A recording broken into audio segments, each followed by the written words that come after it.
Pada salah satu serial episode Bajika, aku dengar satu pernyataan yang unik, menarik dan cukup kontroversial, setidaknya jika tanpa konteks. Aku rela bayar, tapi masalahnya adalah kalau film yang ini nih aku harus banget nih nonton. Aku pengen nonton film ini, udah gak ada di itu semua. Masa aku gak harus nonton filmnya? Padahal itu tersedia di bajakan. Aksi pembajakan. Bumi streaming film Indonesia sedang gonjang-ganjing. Gak jarang sutradara top nasional sampai internasional buka opini mereka. Dan pernyataan filmmaker selalu memiliki satu kesimpulan. Jangan bajak film. Salah satunya dari Ernest Prakasa, atau yang biasa dikenal Koh Ernest. Saya concern sama banyaknya aplikasi yang di dalam platformnya itu terang-terangan banyak banget konten bajakannya. Sebenarnya ada beberapa sih, kemarin kebetulan yang saya bahas memang specifically TikTok, tapi sebenarnya masih ada Telegram, masih ada beberapa aplikasi lain. Dipecah-pecah dari 1,5 jam itu dari part 1, part 2, part 3 sampai part berapa puluh gitu, kayak buset. Ernest Prakasa bahkan sampai bilang, sampai saat ini yang saya rasakan belum ada niatan serius untuk menindak. gak main-main. Makna aksesibilitas jadi kata kunci dalam perang melawan pembajakan film. Menutup akses platform streaming ilegal. Tapi kenapa film bajakan masih diperangi? Dari sini aku berpikir kalau sebenarnya ada masalah yang fundamental, tetapi kita masih belum menemukan solusi yang tepat. Membayangkan hal-hal ini, aku jadi ingin tahu lebih apa yang sebenarnya terjadi.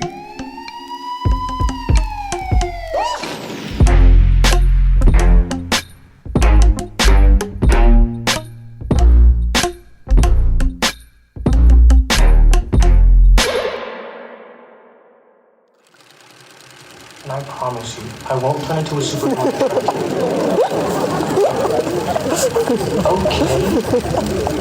Thank you. Sebenarnya aku baru melihat industri ini sekitar 3-4 tahun yang lalu. Pada tahun keduaku, aku coba-coba membuat film. Dan dari sana aku baru banyak disarankan nonton film. Ladies and gentlemen. Dari latar belakang ini, sebagai pemula, aku menyadari ada banyak aktivitas pembajakan film.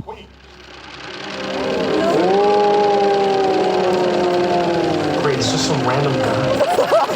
Well, I hope it's okay. I just came through this thing.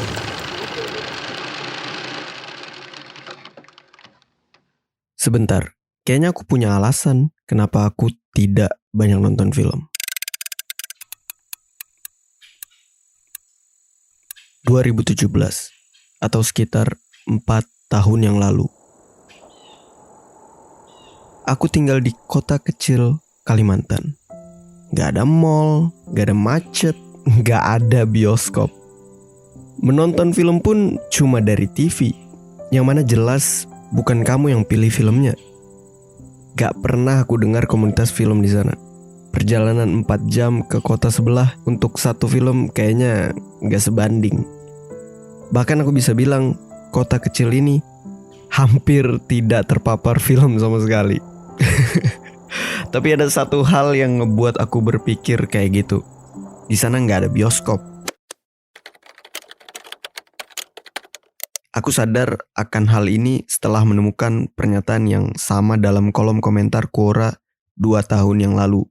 Bunyinya seperti ini. Kalau kami di Aceh, alasannya sederhana saja.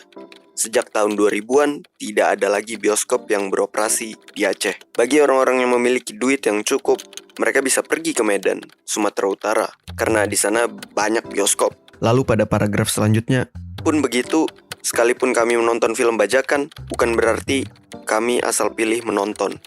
Tidak semua film bajakan di internet kami tonton. Hanya film yang ratingnya bagus di IMDb saja yang kami tonton. Selain itu, film yang dibajak itu harus memiliki kualitas gambar yang bagus, sudah HD dan Blu-ray.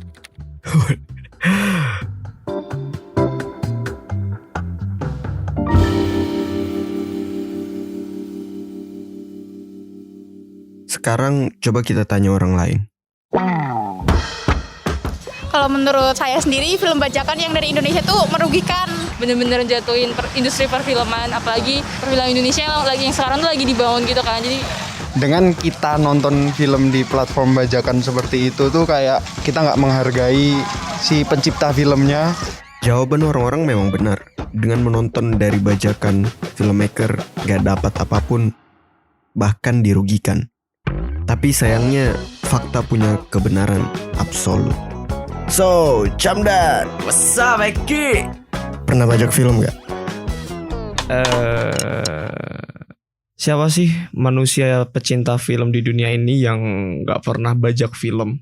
Terlebih apalagi mereka-mereka yang berada atau yang pernah berada di kondisi ekonomi menengah ke bawah, yang mengharuskan mereka kayak gak bisa pergi ke bioskop atau mungkin membeli VCD yang real, Blu-ray kayak gitu. Ya kalau ngomongin pernah bajak film, pernah tentunya. Karena memang ya,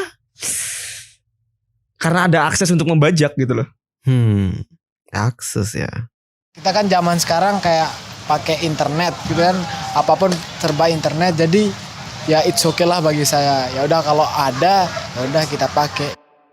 Dari segi sejarah sendiri ya, pembajakan pada bidang perfilman ini tuh udah dari tahun 80-an di Indonesia.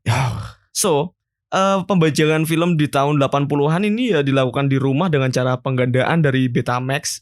Aku juga nggak tahu Betamax itu apa, soalnya kan itu ya teknologi 4 dekade yang lalu ya, teknologi kayak gitu ya. Itu juga berkembang sampai ke Laserdisc, terus juga sampai ke VCD. Nah, tentunya pada saat itu kan belum ada regulasi yang tetap ya.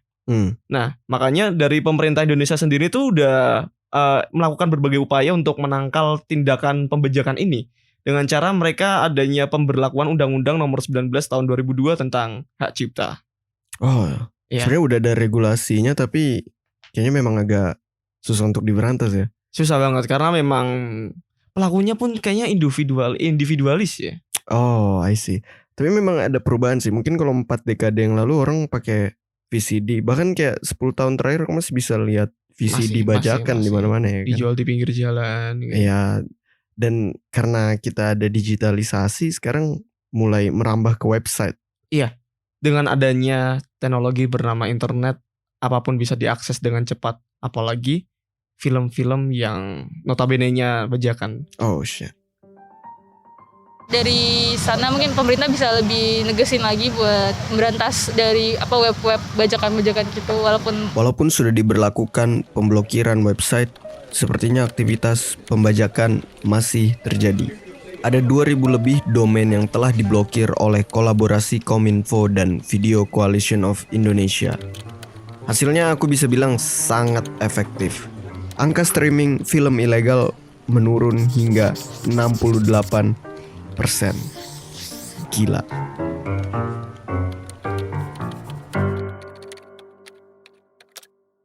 Lalu datang COVID. 49.071 kasus baru, berada di angka 58%. Angka ini naik 1% dari pekan lalu. 410 kasus. Berikut kata Bapak Denny Januar Ali soal pembajakan film. Di era pandemik di tahun 2020, pembajakan film naik 43%. Itu hanya di Inggris. Lalu di India naik 63%. Dan kita tahu pembajakan ini terjadi di hampir semua negara, dan yang dibajak tidak hanya film, tapi juga buku, musik, dan aneka karya intelektual.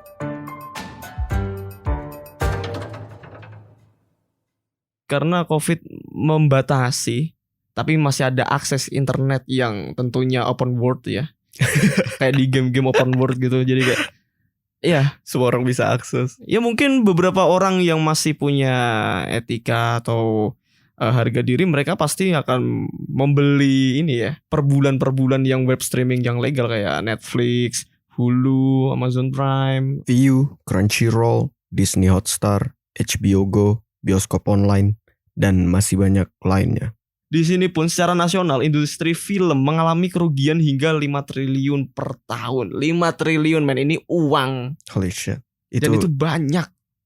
Itu cuma negara kita. Itu baru cuma negara kita. Di Amerika Serikat kerugiannya mencapai 420 triliun. 420. Iya, 420 banget tuh. Gila. Melihat kerugian ini, apakah harusnya pemerintah cuma fokus di pemblokiran aja?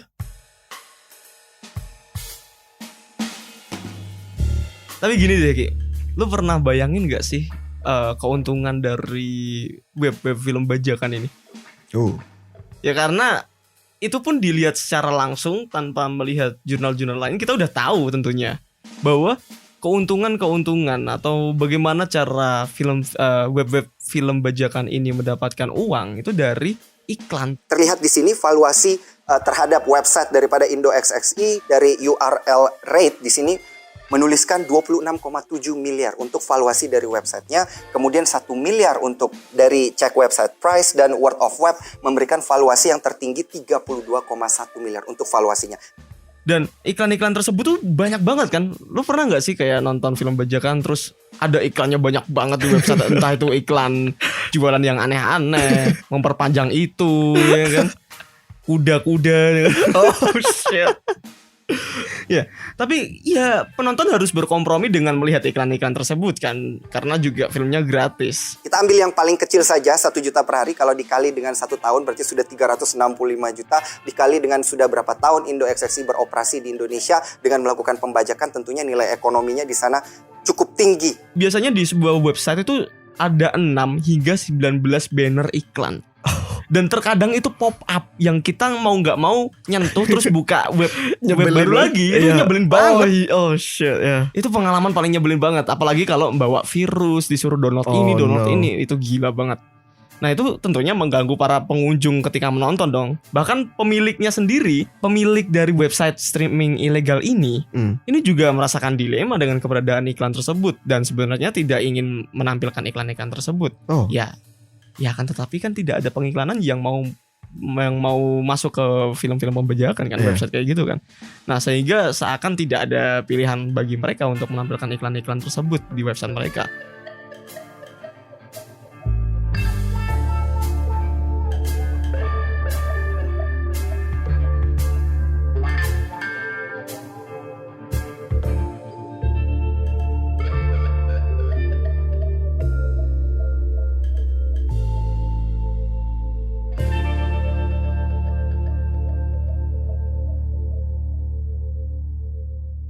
Kembali lagi ke dasar, aksesibilitas.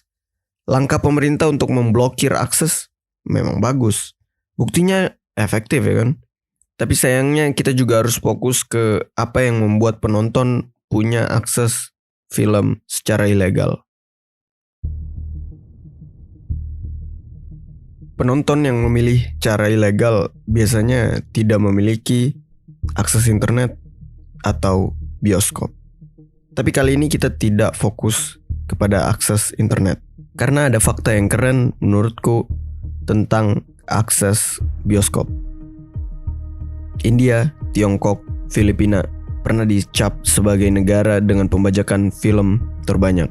Cukup disayangkan negara-negara besar punya angka pembajakan yang tinggi. Seandainya mereka yang tadinya membajak bisa dikonversikan ke streaming resmi atau bioskop, pasti ya cuan banget. Kerugian film nasional yang sampai 5 triliun per tahun mungkin bisa didistribusikan lebih baik sama produser film ke kru-krunya. Seniman-seniman film bisa lebih dihargai dengan mendapat bayaran yang lebih baik dengan kerja yang sebanding. Lalu berita keren datang dari Tiongkok. Apa itu? Mereka mulai bangun bioskop sampai kayak 2000 bioskop. Itu baru namanya mendukung para filmmaker bangsa. Woi. Tapi itu China kan, bukan Indonesia. Bukan. Nah, itu sayangnya di situ. Kita bisa lihat Tiongkok sepertinya berusaha memerangi pembajakan lewat pembangunan bioskop. Karena kalau kita perhatikan data rasio layar bioskop dengan 100.000 penduduk, Amerika dengan angka pembajakan relatif rendah menjadi teratas, yaitu 14 layar per 100.000 penduduk. Negara-negara dengan angka pembajakan film yang tinggi seperti India, Filipina, Tiongkok memiliki rasio yang jauh lebih rendah. India sama dengan Filipina dengan 0,9 layar per 100.000 penduduk.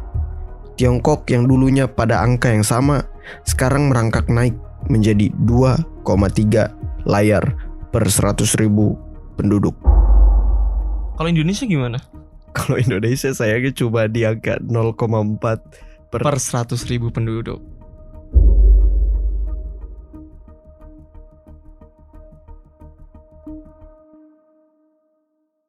Ini sepertinya hampir linier. Negara dengan rasio layar per penduduk yang tinggi memiliki angka pembajakan yang rendah. Lalu, negara dengan rasio layar per penduduk yang relatif rendah memiliki angka pembajakan yang tinggi. Jika pembangunan bioskop dapat membuka aksesibilitas penonton dan dapat mengonversikan penonton yang tadinya doyan streaming ilegal menjadi ke bioskop atau setidaknya ke streaming platform resmi, dengan itu kita bisa meminimalisir pembajakan film. Aku mending gak dibilang atau aku mending gak dicap sebagai sinefil daripada aku harus gak nonton film. Ngerti gak? Karena film itu gak semuanya tersedia di platform yang legal. Selama filmnya masih bisa aku akses dengan legal, kayak mau aku ke bioskop, mau aku berlangganan Netflix, apalah Disney Plus, Viu, segala macem, ya aku rela bayar gitu loh. Tutup akses ilegal, berikan akses resmi.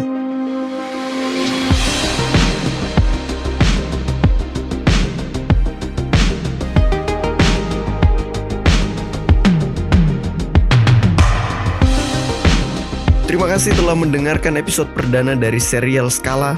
Episode ini diproduksi oleh Lokal Eten bersama tim. Jangan lupa untuk review podcast ini, nyalakan notifikasi, follow Juxta Podcast supaya nggak ketinggalan kabar-kabar terbaru kami. Sampai jumpa pada episode-episode menyenangkan lainnya. Saya Rizky Viali bersama Cam dan Juxta Podcast out.